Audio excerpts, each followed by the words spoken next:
Drem Yolok. If this is really the WWE, we need a bad guy. Someone that you love to hate to craft a narrative and draw an audience. Thing is, Brute Bomber's not acting. He's actually just a massive asshole. Like most third turns, M3S is a sizable step up in difficulty with a lot of personal responsibility, and is the only fight in the tier with a halfway decent DPS check. You've got to be clean, but everything he's about to throw at you is fairly straightforward to overcome. My name's Vera, and I'm here to show you how to break out the steel chair in 9 minutes or less. By now, you know the drill. Clocks, LPs, color partners. On this fight, it's helpful to think of Group 1 and 2 as left side and right side respectively. MT and HR pairings will be necessary to maintain uptime on some mechanics as well. As always, you'll pull into the classic raid wide. Brutal Impact is 4 hits of physical damage. Melee should alternate feints to help mitigate every one. Next up, a plain old knuckle sandwich double tank buster. Also 4 hits. Warriors can immune every other one of these, but other classes shouldn't worry about it until the end. Since Mit's been extended to last 15 seconds, throwing it up right before Brutal Impact goes off will help with both.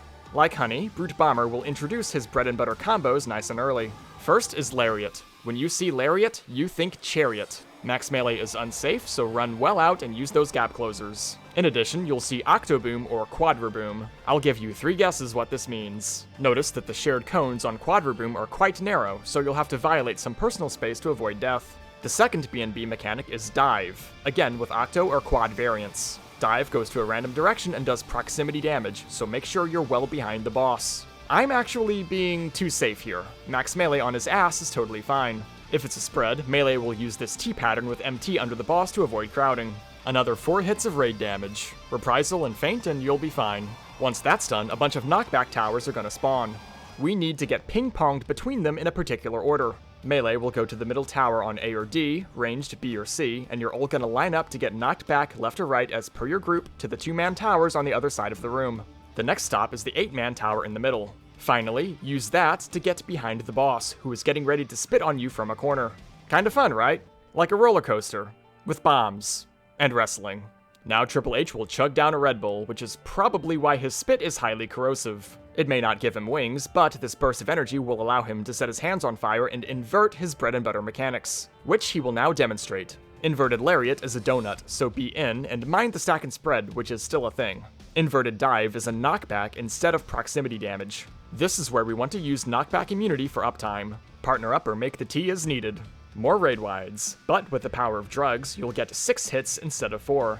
Likewise for the follow-up tank busters. I am not a healer because my brain is small, so I cannot help you with developing a mitigation plan. My advice is that if people are dying, you should probably use more. Daddy will then spawn in a couple of uncles along the outside of the room, and one of them will put you on a leash. You actually need to get hit by your chained clone to avoid instant death. Simple trick, only look at your unchained clone. Dodge it on the correct middle marker and you'll always be good. When they go off, keep your eyes peeled for the safe corner. Both clones will flip and come back in short order, leaving the opposite corner safe. Sprint on over and you're done. It's time to pay attention. You're gonna get a completely random bread and butter mechanic with 8 possible variants. To make this easier, first read Lariat or Dive to put the mechanic in your head. Then look at the boss to identify if it's inverted or not.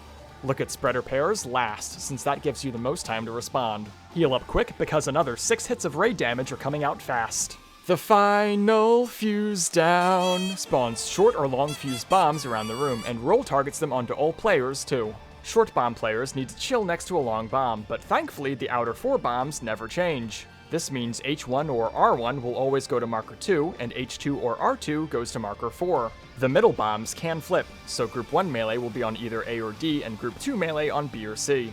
Every long bomb player will chill under the boss between the 2 long bombs in the middle. There's enough space for melee uptime without clipping, but it's a really tight fit, so just take the fucking things out. I've been clipped by greedy tanks way too much. One GCD isn't going to kill you, but it could very well kill someone else. Bombs go off and everyone that just blew up runs under the boss. Long-ranged bombs go to 1 and 3, long melee bombs to A, D, and B, C. Again, fuck your uptime, don't kill your friends. The boss is the heal here, not you. Here's what the other order looks like. Long goes under the boss, boom, then runs out. I am fucking wrong here and I nearly griefed my clear. I'm M1, which means I'm supposed to be on AD. Thankfully, I went to the wall, so I didn't end up assassinating our Viper, but I did zone him close enough to clip and instantly murder a tank. I guess I'm the heel after all. Another random bread and butter. Look mechanic, inverted, pairs are spread. You'll get used to quickly identifying these as you progress. God knows I fucked it up plenty of times. Fusefield is the most complex mechanic you'll need to deal with. The Undertaker will hand out roll-targeted short or long debuffs and spawn short or long fuses in a random order around him, 4 of each. Our first job is to match debuffs with fuses. Starting from A and going clockwise, the order will be MMRR. That means MT, OT, H1, H2 for their fuses, and M1, M2, R1, R2 for theirs. Once the fuses are lit, we need to step on them to put them out, triggering significant raid damage and a 2-second vuln. It's just a fancy stagger vuln mechanic. Shorts will put out their fuses first, starting from A and going clockwise, then longs. A ton of damage goes out during this phase that needs to be burst healed back up quickly. Don't skimp on your tools and use whatever you can to help out. Contrary to popular belief, Second Wind and Bloodbath do in fact exist. Your positioning might be random, but your stepping order isn't, so be ready to go as soon as it's your turn, you see the raid over 80% life, and you see that vuln fall off. You've got plenty of time to complete the mechanic, so don't take any risks, but the faster the better. Mitigation doesn't last forever. Another set of tank busters will shortly follow. Tanks should have plenty for this since they don't take raid damage, tank privilege and all that. LB3 should come up right about now. If your damage looks low, use it right away so you can LB2 again before Enrage. By the way, you can triple pot on this fight. You really should be triple potting. If that's a problem, level a damn crafting job already. If at first you don't succeed, keep cheating until you win. Red Bull Ultra will unlock Macho Man's signature move, which also has spread and pair variants. He's gonna do 5 light raid wides with fancy poses, then a chariot, then a donut. You've got to get in pretty quick, so don't be napping. Afterwards, he'll run out to the corner and prepare a knockback from the top rope, because this is wrestling and he can't not do it. It's important to realize that the boss still exists in the middle of the room and can be damaged during this animation. You can immune this, but don't. You want to save it for a possible dive later. Spread back out quick into clocks if needed, swapping melee and healers for uptime. Now you're going to get a set of bombs in the same pattern as before, and a pair of clones, one of which will chain and work the exact same way. In addition, the boss himself will chain you and prepare his energy drink breath, potentially changing where you will need to stand. Position between the long bombs in the middle of the room just like you did for fusedown. Dodge the unchained clone on the correct letter marker, and if you happen to be behind the boss, you'll need to run sideways over the room's diagonal to get hit by the spit. Don't forget that the clones are still gonna flip and come back. Keep your eyes peeled for the safe corner as you did before and run opposite. I will admit that this was a minor tripping point for me. Don't let your guard down yet. You'll have to deal with another random bread and butter mechanic immediately afterward. The bomber is double drugged now, giving his raid wides and tank busters 8 hits. This is a very large amount of physical damage, so don't miss your mitt. The MT should simply immune this tank buster to preserve resources. Fuse or foe looks intimidating but is super simple in reality. You'll all get bombs again, but this time they can pretty much be ignored. You're looking at a rotating cone with expanding explosions that follow the floor lines, like Titan. Start behind the cone and follow it into the first AoE as it rotates. Wait for the second set of donuts, then run through the boss to chill on his ass for the third set. Now sprint to your clock marker, melee and healer swapped again, and simply dodge the last 2 explosions. Every marker is conveniently positioned on an intersection to make dodging a matter of inches. And they're spread out enough that you don't need to think twice about your bombs. Not so bad, right? One last random bread and butter. Pay attention here and you're in the clear. Then, one last 8-hit brutal impact. Healers adjust and use kitchen sink mitigation. The very last mechanic is just another round of towers. Handle them the same way, taking an extra second to line yourself up so you don't grief your clear.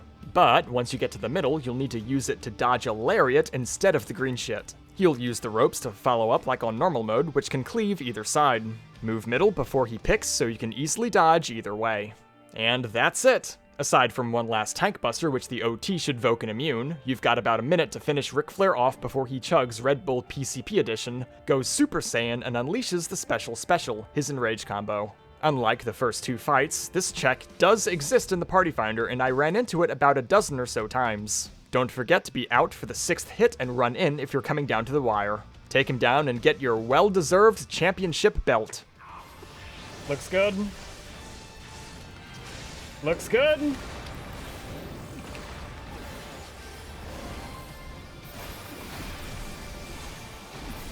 Got it! Who says tanks are people? They can die all fucking day and it doesn't matter. Woo!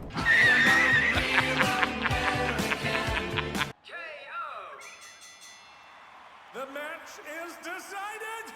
Victory Feels good, man. goes to the challenger. Fairly well designed turn 3. Feels good to actually have a fucking DPS check back. I think it's the only fight in the whole tier that's got one.